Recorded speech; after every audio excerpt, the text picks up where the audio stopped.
रण क्षेत्र देख रहे हैं आपके साथ मैं हूं लावनी विनीत। बेहद खास मुद्दा आज एक बार फिर से रण क्षेत्र में आपके बीच लेकर आई हूं। सवाल बड़ा है और सवाल प्रासंगिक भी है।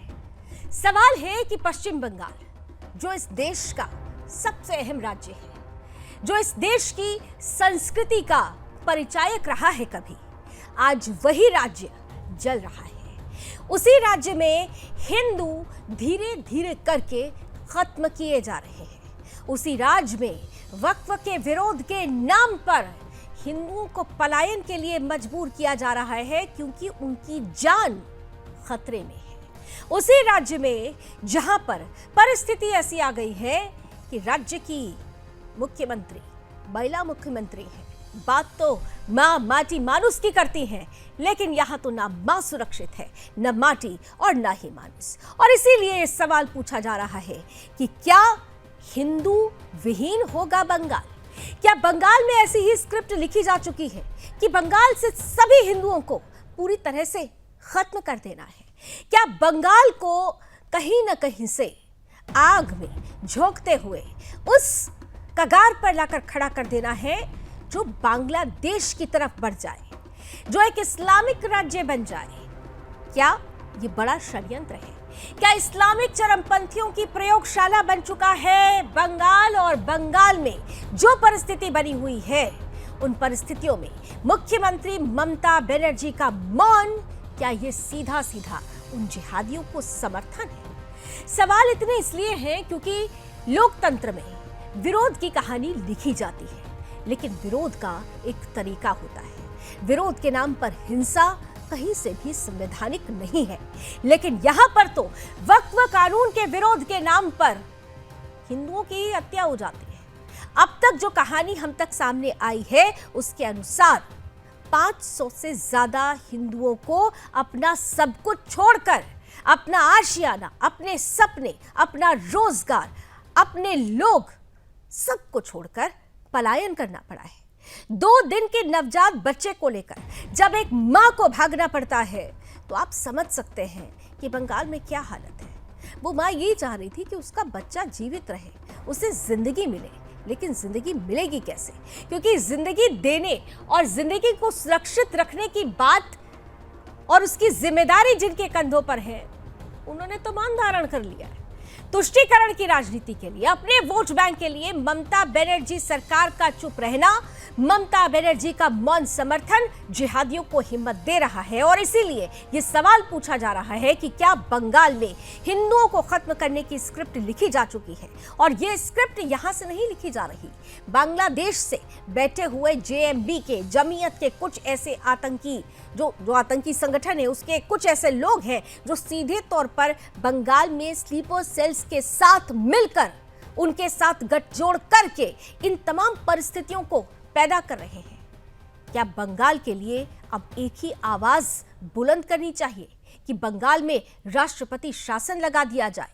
ये तमाम सवाल हैं और इन सवालों का जवाब देने के लिए रण क्षेत्र में बहुत सारे खास मेहमान आज जुड़ने वाले हैं।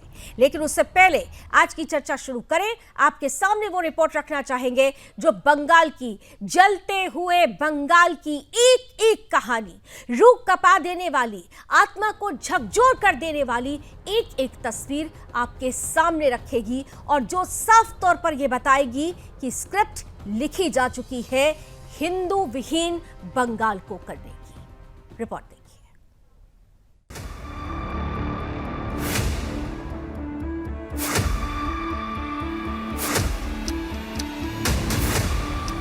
All eyes on Murshidabad Hindu. ऐसा हम इसलिए कह रहे हैं क्योंकि ये सिर्फ तस्वीरें नहीं, ये गवाही है बंगाल में उजड़ते हुए एक पूरे वजूद की।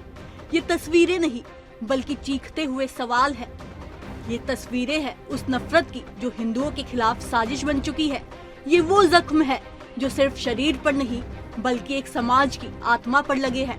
मुर्शिदाबाद जल रहा है, लेकिन ममता सरकार खामोश बैठी है।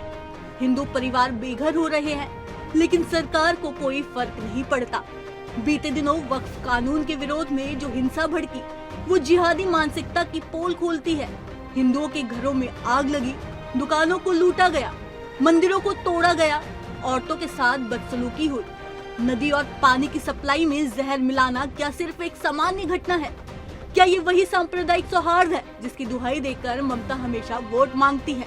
हम लोग राष्ट्रपति शासन चाहते हैं। यहाँ अराजकता चलता है, यहाँ गुंडागर्दी चलता है। हर शुक्र जब भी कोई जुलूस होता है, शुक्रवार नमाज के बाद इधर आतंक फैलाया जाता है। उसके बाद मेरा घर है, घर में भी घुस गया। घुस के घर का दरवाजा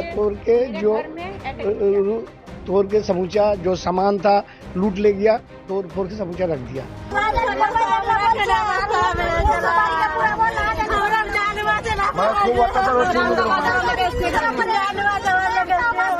मुर्शिदाबाद में बीएसएफ और सीआरपीएफ की तैनाती से हालात पर काबू पाने की कोशिश जारी है, लेकिन डर का साया अभी भी छाया हुआ है। 500 से ज्यादा हिंदू परिवार अपना घर छोड़कर पलायन कर चुके हैं। ममता सरकार के राज में हिंदू शरणार्थी बनने को मजबूर है। आलम ये है कि लोग बेघर मालदा पहुंचकर शेल्टर हाउस में रात गुजारने को मजबूर है। सबकी आंखें नम है, जमीन और जड़ों को छोड़ने का दुख है। इसलिए सवाल ये है कि क्या ये आतंक नहीं, और ममता राज में ये आतंकी इतने बेखौफ कैसे हैं? वही टीएमसी सरकार का दावा है कि हालात काबू में है। Some miscreants entered, they made chaos and they were given safe passage to return. हालात ये है कि इंटरनेट बंद है, मीडिया को रोका जा रहा है, अफवाहों के नाम पर सच्चाई को छिपाया जा रहा है। लेकिन सवाल ये है कि अगर सब कुछ सामान्य है तो इंटरनेट क्यों बंद है? अगर सरकार निर्दोष है तो मीडिया से डर कैसा? क्या ममता बनर्जी हिंदुओं की मुख्यमंत्री है या सिर्फ एक वर्ग की तुष्टीकरण करने वाली नेता? बंगाल में ये कोई पहली घटना नहीं। इससे पहले भी नंदीग्राम, कूच बिहार, बसीरहाट, मालदा में हर बार निशाना हिंदू बने हैं और हर बार सरकार आंखें मूंद के चुप रही है। कौन कर रहा है आप देखिए ना। उनका मंत्री है सिद्दीकुल्ला चौधरी, उनका मेयर है बॉबी हकीम, और कौन जो कर रहा है। जो वहाँ पे आप लोग देखे है कि 2 हिंदू लोगों को हत्या किया है वहाँ पे। तो हिंदुओं को जैसे तरीके से हत्या हो रहा है तो कौन धर्म को लेकर राजनीति कर रहा है? उनका पार्टी का सांसद, मुर्शिदाबाद का सांसद खुद बोल रहा है ये बहुत अन्याय हुआ है। इसके बाद भी वो बोलेंगे बीजेपी कर रहे हैं। ये जो हुआ है इसके लिए जिम्मेदार ममता बनर्जी, तृणमूल सरकार है। जहाँ हिंदू माइनॉरिटी है, ये लोग हिंदू लोग को वोट नहीं दे रहा है। इलेक्शन का दौरान पीसीआई को प्रेसिडेंट रूल में इलेक्शन कराना चाहिए यहाँ का डेमोक्रेसी के लिए, और एनआईए तुरंत होना चाहिए मुर्शिदाबाद इशू में। वहाँ एंटी नेशनल फोर्स का एक्टिविटीज है। पहले एनआईए हुआ मोमिनपुर, इकबालपुर में, रिसड़ा में, डालखोला में, शिवपुर में। सब एक्सट्रीमिस्ट को अंदर किया एनआईए। यह अंसारुल बांग्ला, पीएफआई, सिमी का काम है। इसको पेट्रोनाइज कर रहा है यहाँ का सरकार वोट बैंक की लालच से। वहीं अब इस हिंसा के पीछे एसडीपीआई जैसे कट्टरपंथी संगठन के नाम भी सामने आ रहे हैं। वो एसडीपीआई जो देश भर में नफरत, अफरा तफरी और मजहबी उन्माद फैलाने के लिए कुख्यात है। ये वही संगठन है जिसे देश की गंगा जमुनी तहजीब के लिए सबसे बड़ा खतरा माना जाता है, और अब वही जहरीला एजेंडा बंगाल की जमीन पर पैर पसार चुका है। एसडीपीआई को खुला खेलने देना सिर्फ कानून व्यवस्था की नाकामी नहीं, ये सत्ता का मौन समर्थन भी है। वो चुप्पी जो गुनहगारों की हिम्मत बन चुकी है। जब शासन चुप हो और आतंकी बेखौफ, तो समझ लीजिए लोकतंत्र खतरे में है। इसलिए ममता बनर्जी से सवाल तो बनता है, क्या बंगाल में हिंदू होना अब अपराध है? क्या आपके राज में जिहादी मानसिकता को खुली छूट मिल चुकी है? सवाल सिर्फ मुर्शिदाबाद का नहीं है, सवाल पूरे बंगाल की पहचान, अस्मिता और सुरक्षा का है। सवाल ये है कि नफरत की आग को आखिर कब थामा जाएगा और हिंदुओं की पुकार आखिर कब सुनी जाएगी। Bureau report, Sudarshan news.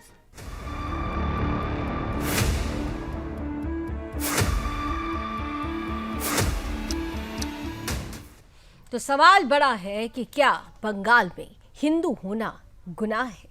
चर्चा इस पर शुरू करेंगे, लेकिन उससे पहले इस वक्त आपको उत्तर प्रदेश की राजधानी लखनऊ लिए जाना चाहते हैं, जहां पर डॉक्टर भीमराव अंबेडकर जी की जयंती पर मुख्यमंत्री योगी आदित्यनाथ एक विशेष कार्यक्रम में उपस्थित हैं और उनका संबोधन चल रहा है। सीधे लखनऊ लिए चलते हैं। के घर पे शौचालय नहीं, ये स्कीम न केवल नारी गरिमा के प्रतीक बने, बल्कि इन तमाम वेक्टर बॉर्न डिजीज से मुक्ति का भी एक माध्यम मिला। और आज मुझे बताते हुए प्रसन्नता है कि जब हम लोग स्वच्छ भारत मिशन के लक्ष्य को प्राप्त कर चुके हैं, अकेले उत्तर प्रदेश में 3.25 करोड़ शौचालय इतने परिवारों के बीच में हम लोगों ने बनवाए, हर घर नल की स्कीम जब कार्य रूप ले रही है, उन स्थितियों में मुझे बताते हुए प्रसन्नता की अनुभूति होती है कि इंसेफ्लाइटिस से होने वाली मौत को भी हम 0 तक पहुंचाने में सफल हो गए। अब इंसेफ्लाइटिस से हजारों मौतें नहीं होती हैं, इसके मौत को नियंत्रित करने में हमें सफलता प्राप्त हुई, डेंगू को नियंत्रण करने में सफलता प्राप्त हुई है, मलेरिया को काफी हद तक नियंत्रण करने में हमें सफलता प्राप्त हुई है, अन्य स्वास्थ्य की सुविधाओं को आगे बढ़ाने का कार्य भी उसी प्रभावी ढंग से आगे करने में सफलता प्राप्त हुई है, और शिक्षा के लक्ष्य को भी आगे बढ़ाने में सफलता प्राप्त हुई है।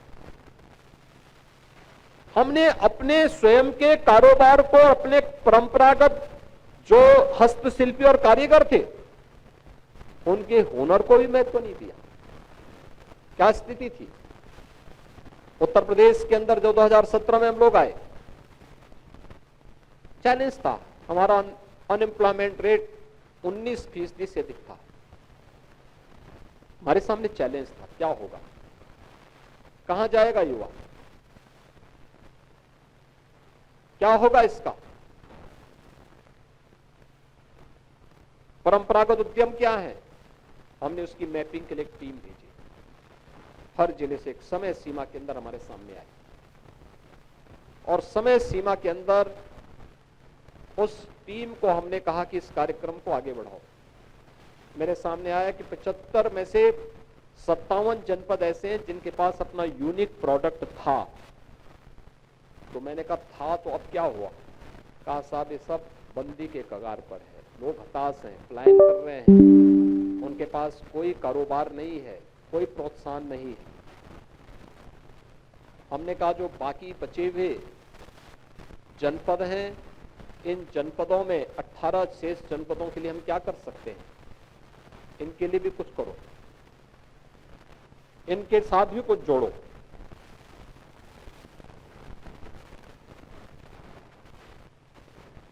सौ ही सही, लेकिन 100 लोगों से हम कार्य आगे बढ़ाएंगे, लेकिन हर जनपद की एक यूनिक प्रोडक्ट होनी चाहिए, उसकी पहचान बननी चाहिए उस जनपद की। और मुझे बताते हुए प्रसन्नता है कि 2018 में हम लोगों ने अपनी इस प्रदेश की परंपरागत उद्यम की स्कीम को 1 डिस्ट्रिक्ट 1 प्रोडक्ट के रूप में प्रमोट किया, उसको लॉन्च किया, और आज ये देश की सबसे लोकप्रिय योजना बन गई है, आत्मनिर्भर भारत की आधार बन रही है। वोकल फॉर लोकल के लिए जो प्रधानमंत्री जी ने कहा, आज मुझे बहुत अच्छा लगता है।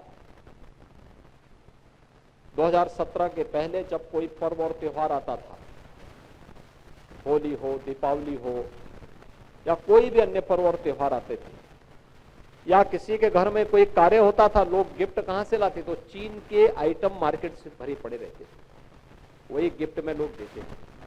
और आज मैं देखता हूं कोई गिफ्ट देने के लिए किसी को जा रहा है तो फिरोजाबाद में गणपति की ग्लास की बनी हुई मूर्ति देता है, रामलला की मूर्ति देता है,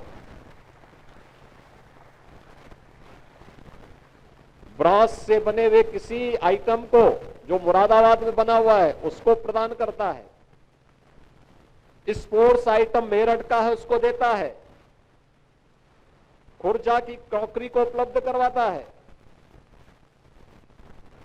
ब्लैक पॉटरी आजमगढ़ का उपलब्ध करवाता है, लखनऊ की चिकनकारी को उपलब्ध करवाता है, या फिर सिल्क का। तो आइए अब वापस लौटते हैं अपने मुद्दे पर। और बंगाल में जो परिस्थिति बनी हुई है, वक्फ के नाम पर विरोध हो रहा है, लेकिन विरोध के नाम पर हिंदुओं की हत्याएं हो रही हैं, उन्हें पलायन करने को मजबूर किया जा रहा है। मुर्शिदाबाद इसकी शुरुआत करता है कि क्या हिंदू विहीन बंगाल होने वाला है? बंगाल में क्या हिंदू होना गुनाह है? आइए इस चर्चा की शुरुआत करते हैं। स्वागत करते हैं पैनलिस्ट का। हमारे साथ भारतीय जनता पार्टी का पक्ष रखने के लिए प्रोफेसर विदु रावल साहब है, हमारे साथ टीएमसी का पक्ष आज रखने वाले हैं अंश रॉय जी, साथ ही साथ मुस्लिम स्कॉलर डॉक्टर मुमताज आलम रिजवी साहब हमारे साथ हैं। हमारे साथ इस वक्त कुछ ही देर में जुड़ेंगे विश्व हिंदू परिषद के राष्ट्रीय प्रवक्ता विनोद बंसल जी, और साथ ही साथ जाने माने पॉलिटिकल एक्सपर्ट अविनाश सिंह जी भी हमारे साथ होंगे। न्यूज रूम से मैं मेरी सहयोगी संगीता झा को भी देख पा रही हूँ। आप सभी का बहुत बहुत स्वागत है। और संगीता के पास जरा बहुत जल्दी से चलना चाहती हूँ संगीता, क्योंकि इस वक्त जो परिस्थिति है मुर्शिदाबाद से कहानी, चलिए मुझे लगता है शायद संगीता से हमारा संपर्क नहीं हो पाया। आइए विदु रावल साहब, ये जो तस्वीरें आ रही हैं, ये तस्वीरें साफ तौर पर ये बता रही हैं कि वक्फ तो सिर्फ एक बहाना है, हिंदुओं को निशाना बनाना है। अब ये कौन सा विरोध है, कैसा विरोध है, और इस विरोध पर ममता बनर्जी की चुप्पी? रावल साहब। लावनी जी, आपको नमस्ते, और आपके माध्यम से सुदर्शन न्यूज देख रहे सभी दर्शकों को और जो साथी पैनलिस्ट हैं उनको भी नमस्ते। मैं उम्मीद कर रहा हूं मेरी आवाज ठीक ठाक बिल्कुल आ रही है, बिल्कुल आ रही है साहब। देखिए, आपने ठीक कहा कि वक्फ बिल का इस जो मौत का तांडव मचा रखा है, जो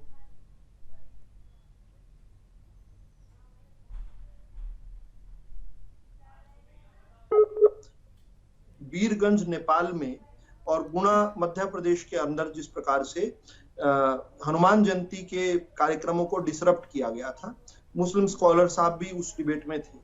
मैं इस एविडेंस पर आपको बता सकता हूं कि ये जो मुर्शिदाबाद है, इसके साथ लगता मालदा, इसके साथ लगता 24 परगना, उत्तर दक्षिण सभी जो क्षेत्र हैं, चाहे दक्षिण कलकत्ता हो, ये अब से 75 वर्ष पूर्व जो है डायरेक्ट एक्शन डे पर एक कॉल पर किस प्रकार से एक दिन के अंदर 10,000 हिंदुओं को काट दिया गया था।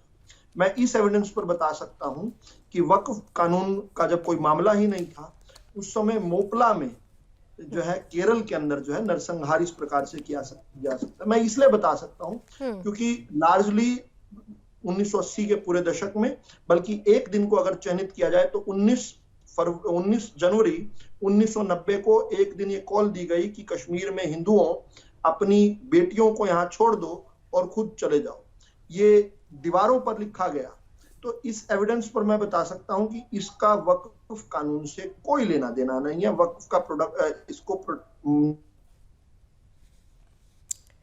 बिल्कुल राहुल साहब, थोड़ा सा ऑडियो बार बार डिस्टर्ब कर रही है, लेकिन इतना जरूर है कि इसका वक्फ से कोई लेना देना नहीं है। अंश रॉय जी, विरोध करने का अधिकार है, विरोध ठीक है, विपक्ष की अपनी भूमिका होती है, लोकतंत्र में विरोध को भी जगह दी जाती है, लेकिन विरोध के नाम पर ये जो हो रहा है मुर्शिदाबाद में या दूसरे स्थानों पर शुरू हो चुका है, विरोध के नाम पर हिंसा, आगजनी, हत्या, ये तो संवैधानिक नहीं है साहब।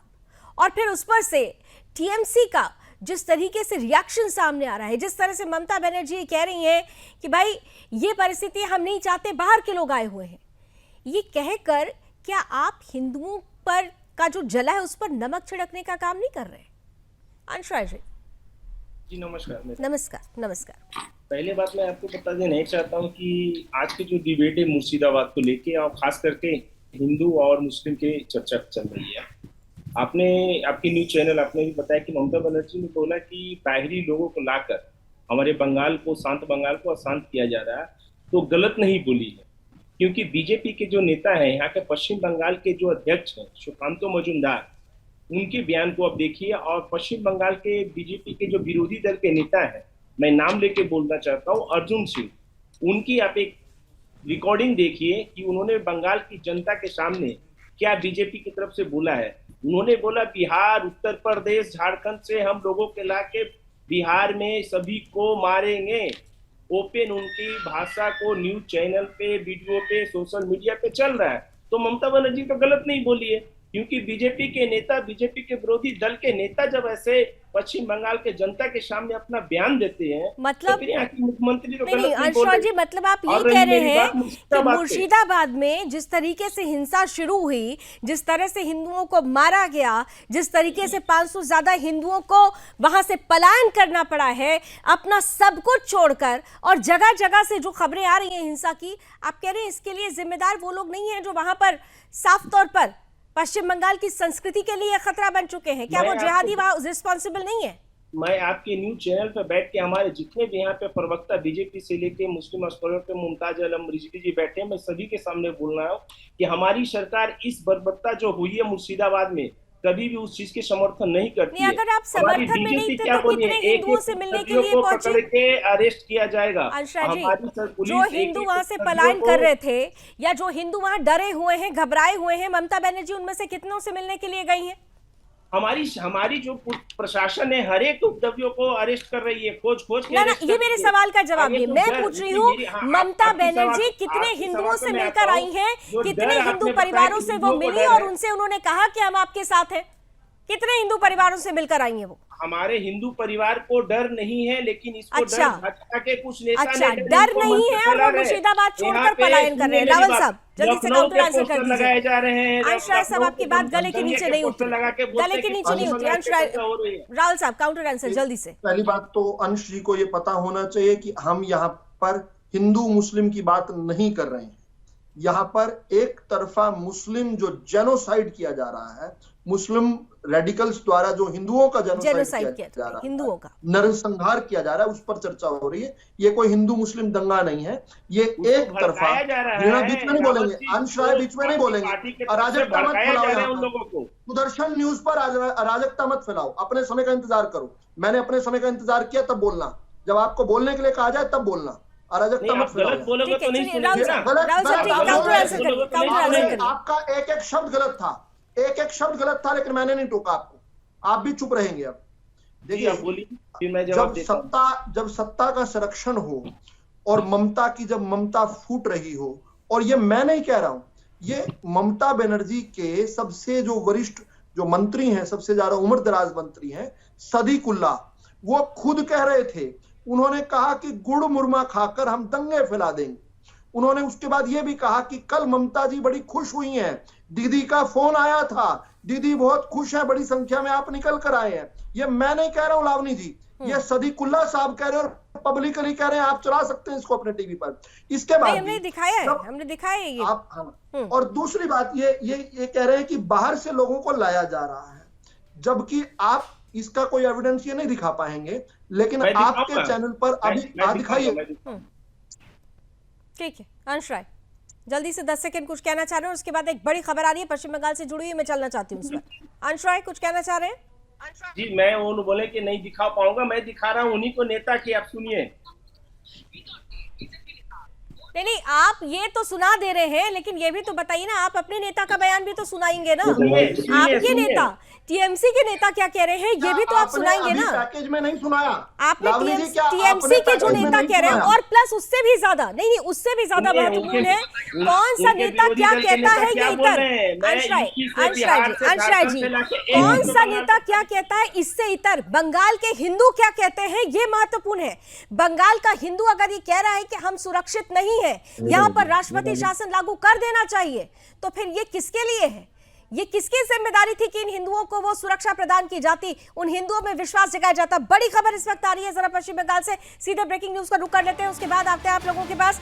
बड़ी खबर पश्चिम बंगाल से आ रही है, मुर्शिदाबाद पीड़ितों पर ममता के मंत्री का चौंकाने वाला बयान आया है। अब देखिए, बयानों पर ही बात चल रही थी। बंगाल के भीतर ही हो रहा है पलायन, ये फिरहाद हकीम कह रहे हैं। बंगाल के भीतर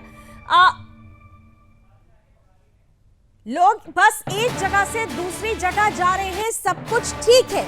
अब सवाल यह है कि जिनको सब कुछ ठीक लग रहा है वो उस हिंसा पर क्या कहेंगे, जहां पर आगजनी हुई, जहां पर पिता पुत्र की हत्या हुई, जहां पर 500 लोगों को अपना घर छोड़ना पड़ा, जहां पर महिलाएं ये कह रही हैं कि पानी की टंकी में जो पीने वाला पानी था उसमें जहर घोल दिया गया। आइए इस खबर पर ही सीधे जरा संगीता झा से अपडेट ले लेते हैं। संगीता,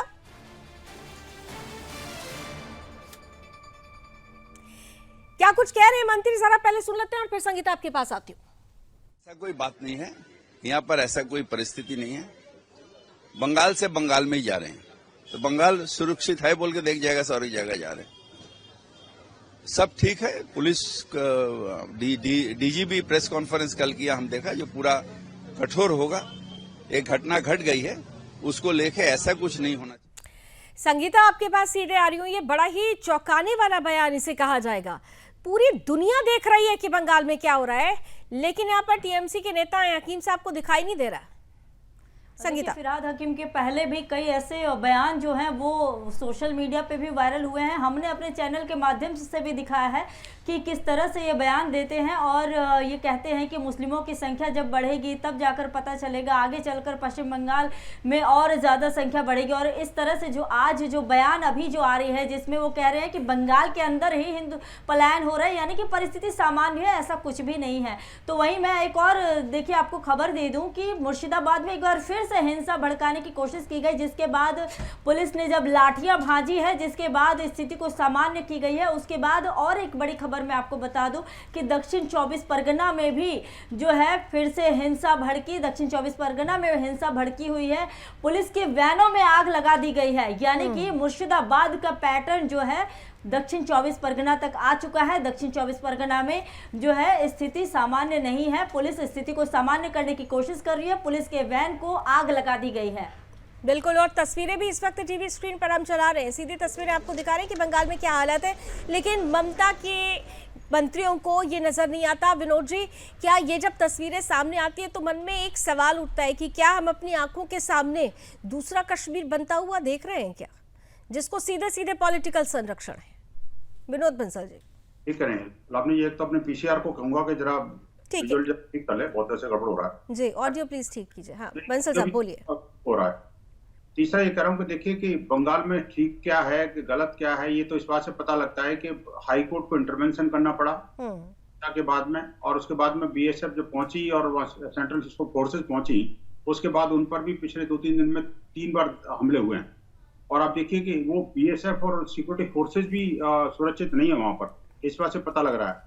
दूसरी बात यह कि पानी और तालाब, पानी के तालाब और पानी की टंकी में जिस तरह से जहर भरा जा रहा है, वो आखिरकार कौन सी मानसिकता है, और उनके अंदर ये जो जहर बोने वाला जो मानसिकता है, वो मानसिकता कहाँ से आ रही है। तीसरी बात ये बताओ, देखो बंगाल में एक बात समझ लेनी चाहिए कि जो कम्युनिस्ट सरकार के बाद में जो ममता जी आई थी, वो सत्ता परिवर्तन नहीं था, बेसिकली वो जो सिर्फ जो है हिंसा का हस्तांतरण था। एक हिंसा वो करते थे और दूसरी हिंसा ये करने लगे। और तीसरी बात ये कि देखिए कांग्रेसी कुनबा जिस तरह से भड़काऊ भाषणबाजी कर रहा है, कांग्रेस की कोख में से जन्मे जितने भी राजनीतिक दल हैं, राजनेता हैं, वो सारे के सारे एक साथ मिलकर के जिस तरह के बयानबाजी कर रहे हैं। आज जो राशिद अल्वी ने जो कहा कि भाई ये एक्शन का रिएक्शन है, आप सोचिए कि एक्शन क्या हुआ, संसद ने कानून बनाया, रिएक्शन क्या हुआ, हिंदुओं को मार दो। आपका टारगेट कुछ भी हो। देखिए बांग्लादेश में क्या हुआ था, बांग्लादेश में आप जो तथाकथित प्रदर्शनकारी थे उनकी समस्या वो खत्म हो गया, और इसके बाद मुख्यमंत्री फिर प्रधानमंत्री इसको टारगेट पा गई, प्रधानमंत्री को भगा दिया। अब उसके बाद में टारगेट बन गया हिंदू, अल्टीमेटली हिंदू को मारना है। ये बहाना कुछ और है, वो ये कहते हैं कहीं पे निगाहें कहीं पे निशाना। अल्टीमेटली मुट्ठी भर हिंदू जो वहां पे रह गए हैं वो उनको बर्दाश्त नहीं होते। ये इस्लामिक जिहादियों की एक ग्लोबल जो फिनोमिना है, ये जो और उनको जो प्रश्रय और समर्थन खाद पानी देने का काम ये सब वो नेता करते हैं जो कहते हैं कि संसदीय कानून को मैं बंगाल के अंदर लागू नहीं करने दूंगी। मैं कहना चाहता हूं आखिरकार इनकी औकात क्या है? नहीं, ये तो सही बात है, लेकिन उससे भी बढ़कर है, एक तरफ तो ये कह रही हैं कि भाई कानून लागू नहीं करने देंगी, ठीक है, आप बरगलाने का प्रयास कर रही हैं, गलत धारणा अंशरी फैलाया जा रहा है कि कानून नहीं लागू करने देंगे, जबकि ये देश का कानून है, राज्य में अब इससे नहीं कहने से काम चलेगा। बावजूद इसके अगर हिंसा हो रही है और उस हिंसा को लेकर किसी भी तरीके की सीधी प्रतिक्रिया नहीं देना, तो पश्चिम बंगाल में जिस तरीके से वक्फ विरोध के नाम पर हिंसा, हत्या, आगजनी, तमाम परिस्थिति को खराब करने का प्रयास चल रहा है, ये पूछा जा रहा है कि आखिर ये बंगाल को क्या हिंदू विहीन करने का षड्यंत्र है? आलम साहब आपके पास आ रही हूँ, डॉक्टर आलम हमारे साथ हैं। ये जो विरोध है, विरोध कर लिए, खूब विरोध करिए, लोकतंत्र में विरोध के लिए स्पेस होता है, लेकिन विरोध के नाम पर बंगाल में जो हो रहा है, क्या ये नहीं माना जाए कि चरमपंथ बंगाल को पूरी तरह से अपने जद में ले चुका है? जिहादियों ने अपनी जद में ले लिया है बंगाल को। मुमताज आलम साहब, बहुत बहुत शुक्रिया आपका कि ये सियासत आदमी को ले चली है उस तरफ जिस तरफ से लौटने का रास्ता कोई नहीं, और ये गुनहगारों की बस्ती इसलिए खामोश है, भेद खुल जाने के डर से बोलता कोई। दरअसल यहाँ पे जिस तरह की राजनीति पूरे देश में हो रही है, आज आप बंगाल को सिर्फ क्यों देख रहे हैं, पूरे देश में जिस तरह की राजनीति शुरू हुई है, पूरे देश में जिस तरह से नफरत फैलाई जा रही है, पूरे देश में जिस तरह से जहर घोला जा रहा है, उसके नतीजे अलग अलग निकल रहे हैं, अलग अलग तरीके से। आप देख लीजिए, बिल्कुल बहुत शर्मनाक है मुर्शिदाबाद में जो हो रहा है, बहुत शर्मनाक है जो बंगाल में हो रहा है। मैं उसकी कभी हिमायत नहीं करूंगा, कोई भी मरे, एक आदमी मरे, 2 आदमी, लेकिन संभल में भी जब 5 लोग मरे वो भी बहुत अफसोसनाक है। जब बहराइच में हमारा एक भाई मारा गया वो भी बहुत अफसोसनाक है। अभी जिस तरह से करनी सेना तलवारें लेकर के निकली वो भी अफसोसनाक है। मैं कहता हूँ कहीं भी नफरत रुकनी चाहिए। नफरत से देश तरक्की नहीं करेगा, नफरत से देश विकास नहीं करेगा। आलम साहब, लेकिन नफरत कौन किससे कर रहा है ये भी तो क्लियर होना चाहिए ना। एक मिनट नहीं, मैंने सुना, देखिए मैंने विनोद जी को भी इसीलिए रोक दिया था ताकि आप अपना ओपनिंग रिमार्क रख लें, लेकिन आपने कहा ना नफरत से देश नहीं चलता, तो नफरत कौन किससे चल कर रहा है और नफरत के नाम पे कौन किसकी हत्या कर रहा है ये सामने है ना, ये सामने है, खुलकर दिख रहा है कि कैसे मुसलमानों का झुंड आता है, जिहादियों का झुंड आता है और हिंदुओं की हत्या करके चला जाता है। उत्तर प्रदेश में हुए पूरे 1947 से लेकर के अब तक 50,000 दंगे हुए। आलम साहब की आवाज बढ़ाइए जरा स्टूडियो में। और विनोद बंसल जी क्या बोलेंगे जो कार सेवा की बात करते हैं, गिराने, लड़ाने, मारने, मरने की बात करते हैं। शर्मा नहीं चाहिए। विनोद बंसल जी क्या बात करेंगे? कौम को खत्म करने वाले लोगों के नहीं, कौन लड़ने लड़ाने की बात कर रहा है? मुर्शिदाबाद में जो हो रहा है, आपने कहा कि पूरे देश में ऐसा हो रहा है, आप मुर्शिदाबाद पर सीधे क्यों नहीं आ पाए? क्यों नहीं आप ये मान रहे हैं कि चरमपंथ वहां पर हावी हो गया है, वहां जिहादियों की जद में बंगाल आ चुका है, ये आपको नहीं दिख रहा है? ये जो लोग हिंदुओं को मार रहे हैं ये कौन लोग हैं? बंगाल में ममता बनर्जी की सरकार को बर्खास्त करो, ममता जी को जेल भेजो, करो कार्रवाई। लेकिन चूंकि बीजेपी का भी यही मंशा है कि जब तक हिंदू मुस्लिम नहीं होगा हमारा वोट बैंक बढ़ेगा नहीं। यहाँ हिंदू मुसलमान कर कौन रहा है? यहाँ पर हिंदुओं को मार कौन रहा है? यहाँ पर मुसलमानों की भीड़ अगर हिंदुओं के घर पर आग लगा देगी तो ये तो पूछा जाएगा ना। इसमें हिंदू मुसलमान तो सामने ही दिख रहा है, इसमें तो जो है वो सामने दिख रहा है ना रिजवी साहब। उठा रहे हो ना उनको। अविनाश जी, विनोद जी और रिजवी साहब की आवाज में थोड़ी प्रॉब्लम हो रही है।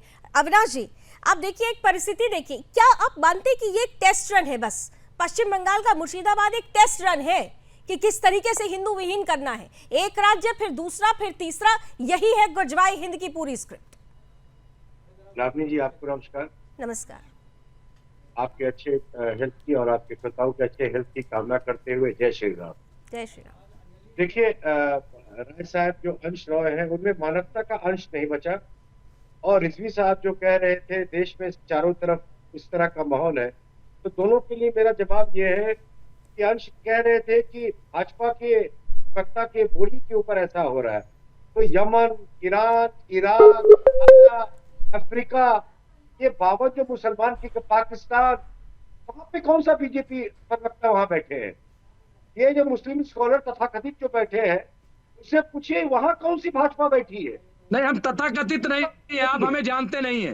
आप तथाकथित राजनीतिक विश्लेषक है, हम नहीं है। हम स्कॉलर है, गोल्ड मेडलिस्ट है, 6 किताबें हैं, दिल्ली यूनिवर्सिटी से PhD है, आसमानी किताब पढ़ के बताया गया 25 साल से जर्नलिस्ट है, जो है दैनिक जागरण के इंकलाब का चीफ ऑफ नेशनल ब्यूरो में। ठीक है, व्यक्तिगत नहीं करके आइए, मुद्दे पर ही बात करते हैं, व्यक्तिगत मत करिए अविनाश जी, आइए ठीक है, मुद्दे पर ही रहिए प्लीज। ये क्या बोलेगा? ममता वहाँ पे भी साजिश हो रही है, वो क्या बोलेगी? वहाँ पे भी साजिश हो रही है, आप देखिए ना, साजिश को देखिए। पढ़ाया गया है, साजिश वहाँ भी हो रही है, यहाँ भी हो रही है, वहाँ भी राजनीति हो रही है, यहाँ भी राजनीति हो रही है। भाई जब भारत में मुसलमान नहीं थे तो क्या महाभारत नहीं हुई क्या? भारत में मुसलमान नहीं थे तो महाभारत नहीं हुई क्या?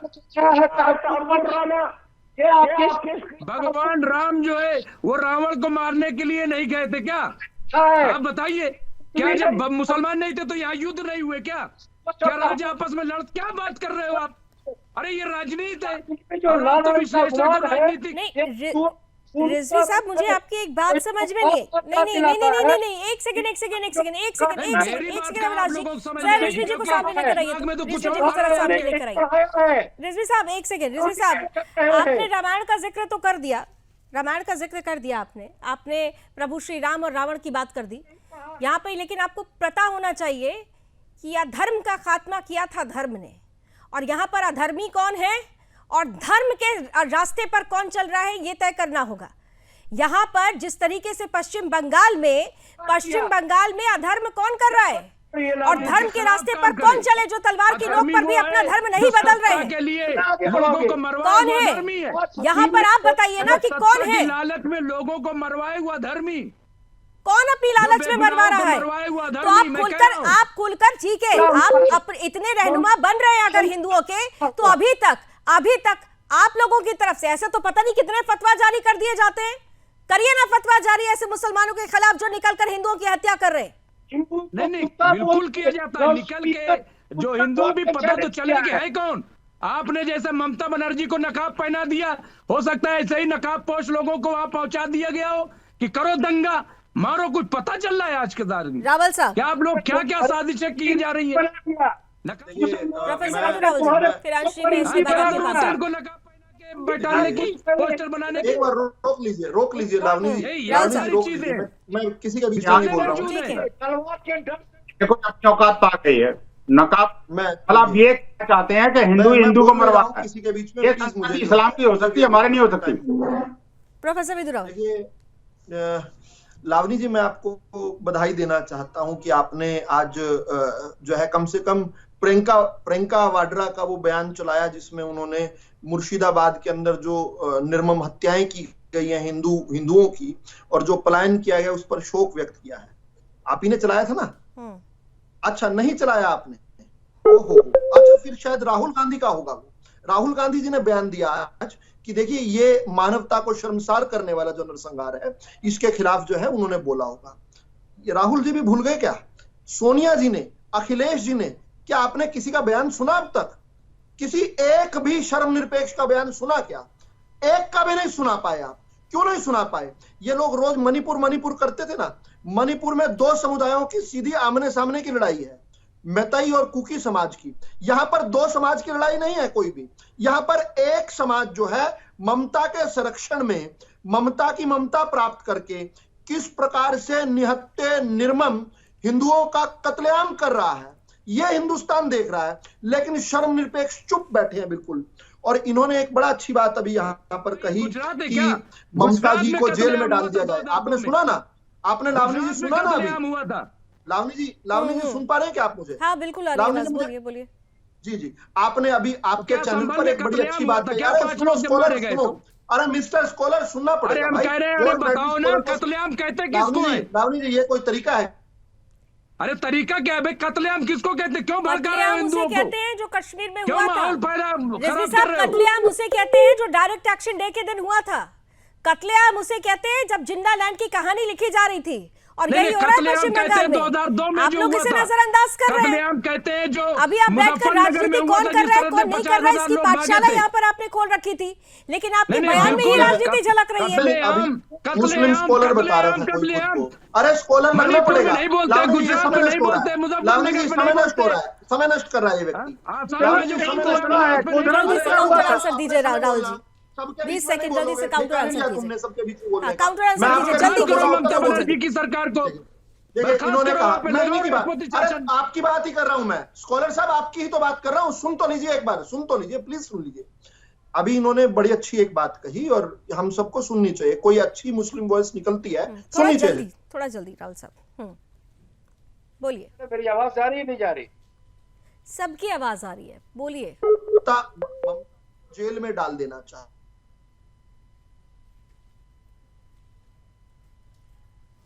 प्रोफेसर विदुरावल साहब की आवाज में, ऑडियो में आज बहुत प्रॉब्लम हो रहा है।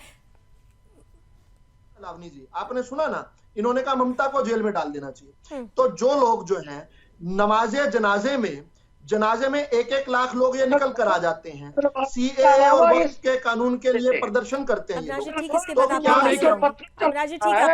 पुलिस की गाड़ी में आग लगा रहा है। ममता को फांसी पर चढ़वाने के लिए क्या जमीन पर आएंगे क्या? ठीक है, अंश राय अंशा, इसका जवाब आप दीजिए सेवा क्योंकि करके TMC से मस्जिद गिरा दे वो ठीक है। आप कार सेवा अरे करके ये कौन कह देंगे मस्जिद गिरा रहा है, ये वक्फ पे मस्जिद छिड़ जाएगी, ये हो जाएगा, वो हो जाएगा, यही तो भ्रम है जो इस तरीके की हिंसा को जगह दे रहा है। अंशा, जरा जल्दी से काउंट आंसर कीजिए जो आरोप आप पर विजय रावल जी ने लगाए। महंगाई पे राजनीति हो, बेरोजगारी पे राजनीति हो, एक सेकेंड आलम साहब, एक सेकेंड अंशराय जी को बोलने दीजिए। अब अंशराय TMC से, अंशराय बोलिए, अनम्यूट कीजिए अंशराय जी। अंशराय जी अनम्यूट कीजिए, आपकी आवाज नहीं आ रही है मुझ तक। अनम्यूट किया हुआ है अंशराय जी, आप जरा आवाज प्लीज ओपन कर लीजिए, उसके बाद अपनी बात बोलिए। मुझे लगता है अंशराय जी को मेरी आवाज नहीं पहुंच रही है। अविनाश जी, मैं आपके पास आ रही हूँ, अविनाश जी आपके पास आ रही हूँ, विनोद जी इसके तुरंत बाद आपके पास आऊंगी और प्लीज एक एक करके बोलिए, शायद ऑडियो में कुछ प्रॉब्लम हो रही है। अंशराय जी, आपको मेरी आवाज नहीं पहुंच रही है, शायद अभी आपने अनम्यूट नहीं किया, आपकी आवाज हम तक नहीं पहुंच रही है। अविनाश जी, एक बात तो तय है, जिस तरीके की परिस्थिति बनी हुई है वो परिस्थिति ये तो बता रही है कि हिंदू सुरक्षित नहीं है वहां पर, लेकिन जो रिएक्शंस आ रहे हैं, बार बार ये कहा जा रहा है कि भाई सरकार तो ये नहीं चाहती, बाहरी लोग आ गए, इधर से कहा जाता है जी बाहरी लोग नहीं है, ये तो अंदर ही अंदर के लोग हैं, इस तरीके की परिस्थिति पैदा कर रहे हैं। पिस तो हिंदू रहा है ना, हिंदू को बचाने के लिए जरूरी है कि राष्ट्रपति शासन लगा दिया जाए और उससे भी ज्यादा जरूरी है कि एनआरसी को पहले लागू किया जाए। आज तक एनआरसी को लेकर एक नोटिफिकेशन तक जारी नहीं किया गया। सिर्फ बात करने से बात नहीं होगी, करने से बात बनती है।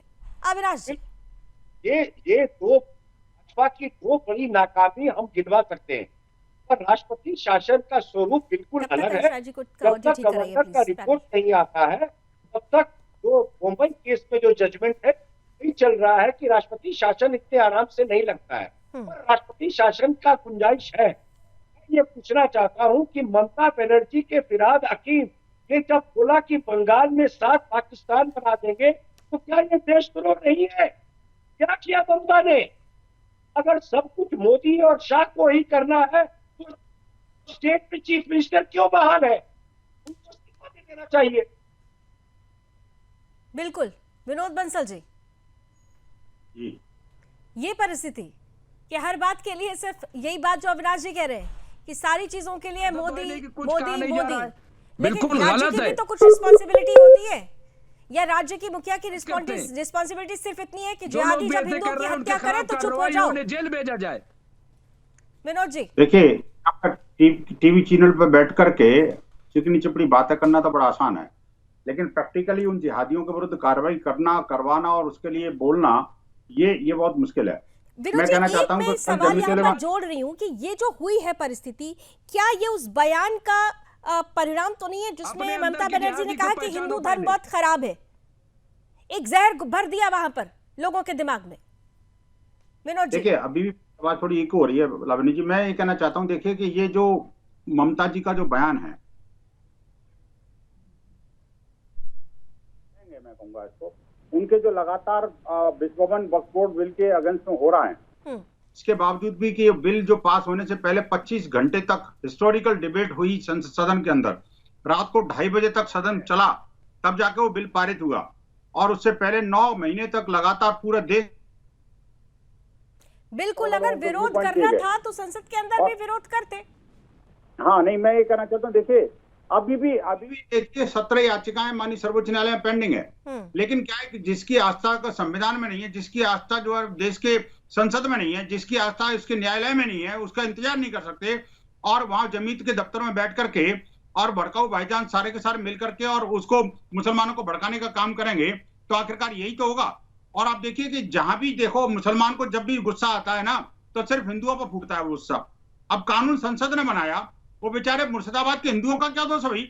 उन्होंने क्या बुरा किया? कानून संसद में बना है और कानून का अगर विरोध करना है तो संवैधानिक तरीका अपनाना चाहिए, लेकिन यहाँ पर जिस तरीके का तरीका अपनाया जा रहा है वही सवाल खड़ा करता है। समय बस मुझे इतनी अनुमति दे रहा है। बहुत बहुत धन्यवाद, आप सभी हमारे साथ जुड़े। लेकिन जो परिस्थिति बंगाल में बनी हुई है, बंगाल की ये परिस्थिति वेकअप कॉल है। ये हिंदू विहीन बंगाल को करने का जो षड्यंत्र रचा जा रहा है, जो स्क्रिप्ट लिखी गई है और जिस तरीके से उन लोगों को राजनीतिक संरक्षण ये मोहतरमा ममता दे रही है ये सीधे सीधे बताता है कि संगठित होने की जरूरत है। विपक्षी नेताओं को भी, खासतौर से विपक्ष के हिंदू नेताओं को भी इस बात का आकलन करना होगा। पश्चिम बंगाल देश का राज्य रहे, कहते हैं ना कि लोकतंत्र। अब ये तय करिए आप कि लोकतंत्र में बंगाल रहे या बंगाल में लोकतंत्र रहे। इसके लिए क्या करना है, क्या करना चाहिए, ये जिम्मेदारी केवल सरकार की नहीं बल्कि विपक्ष की भी है, समाज की भी है, हमारी और आपकी है, और असंगठित हो चुके हिंदुओं की भी है। संगठित होइए, स्थिति खतरनाक होने वाली है। बहुत बहुत धन्यवाद एक बार फिर से। रणजीत में भी बस इतना ही। देश और दुनिया की तमाम खबरों के लिए आप जुड़े रहिए सुदर्शन न्यूज के साथ। जय हिंद।